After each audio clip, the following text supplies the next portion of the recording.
Oke teman-teman, sebagaimana dalam konten saya sebelumnya, saya mengatakan bahwa saya akan membahas terkait tentang siapakah antikristus itu. Nah, dalam konten saya kali ini saya akan membahas tentang siapakah antikristus menurut Alkitab. Teman-teman, sebelum kita lanjut, jangan lupa untuk tekan tombol subscribe.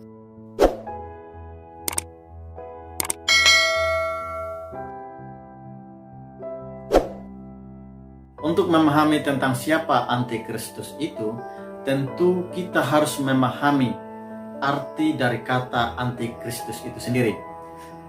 Kata antikristus berasal dari bahasa Yunani, yaitu kata antikristos.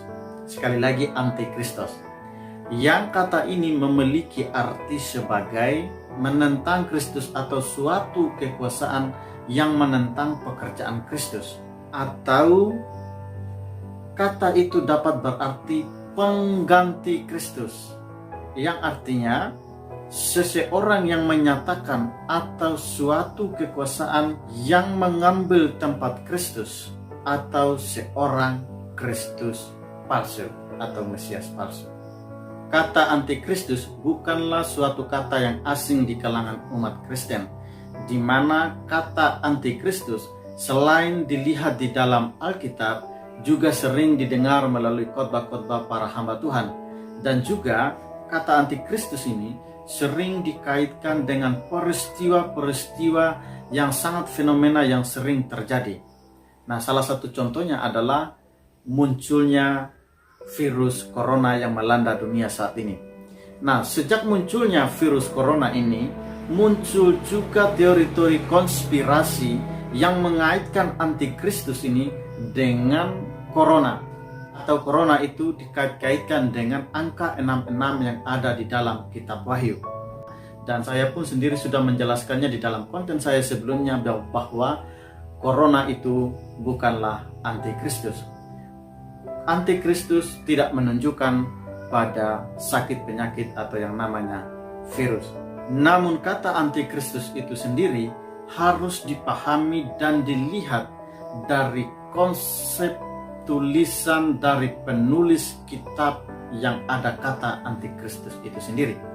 Artinya bahwa biarkan Alkitab itu menafsirkan Alkitab itu sendiri, sehingga kita tidak perlu untuk membawa pikiran kita untuk mencocok-cocokkan apa yang terjadi atau setiap peristiwa yang terjadi dengan apa yang ada tertulis dalam Alkitab itu sendiri.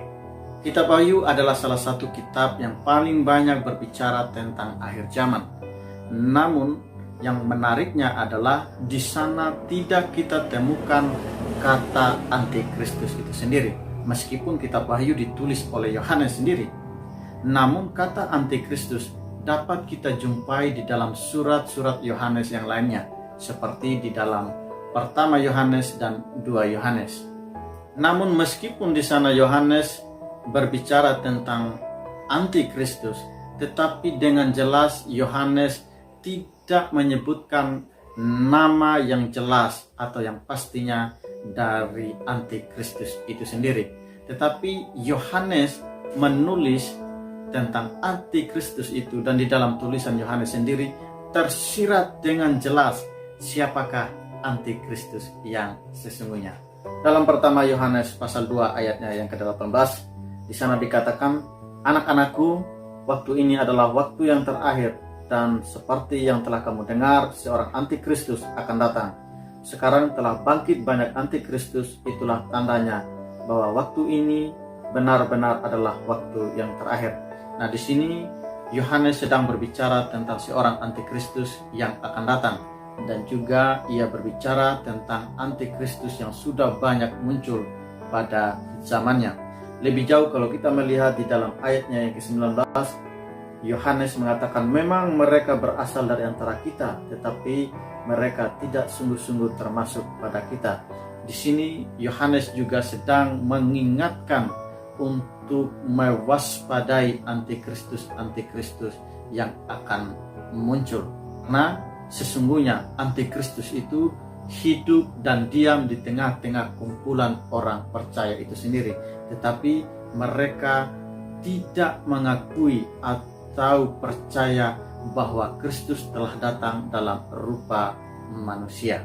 Dalam ayatnya yang ke-22 di sana Yohanes mengatakan, siapakah pendusta itu? Bukankah dia yang menyangkal bahwa Yesus adalah Kristus? Dia itu adalah antikristus, yaitu dia yang menyangkal baik Bapa maupun Anak. Nah, di sini Yohanes sedang menunjukkan bahwa antikristus itu adalah pendusta, seorang pendusta yang menyangkal baik Bapa maupun Anak. Nah, antikristus ini sudah hidup pada zamannya untuk mempengaruhi kehidupan iman anak-anak Tuhan pada zaman Yohanes.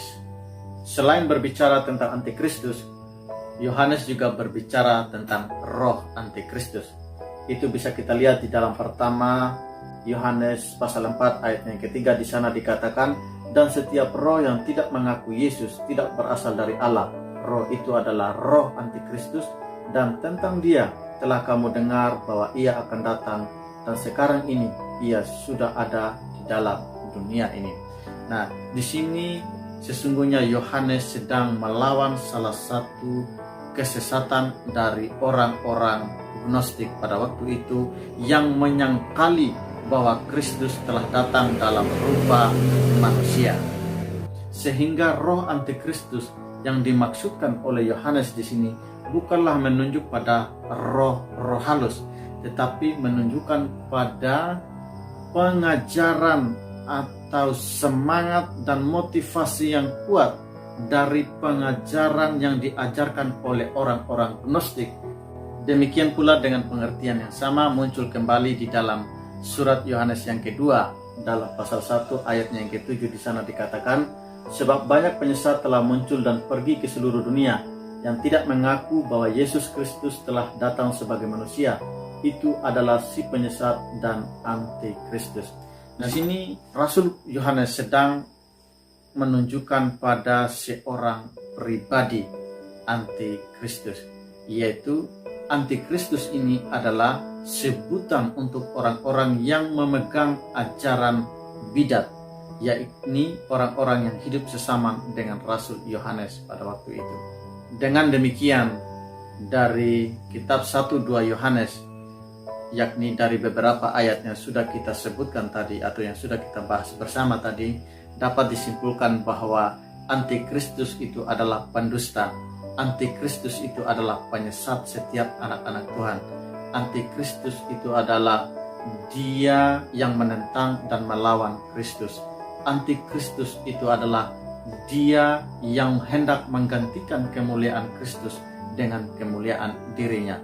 Antikristus itu adalah dia yang menyangkal baik Bapa maupun Anak. Itulah antikristus. Demikian penjelasan dari saya tentang siapakah antikristus itu. Semoga diberkati.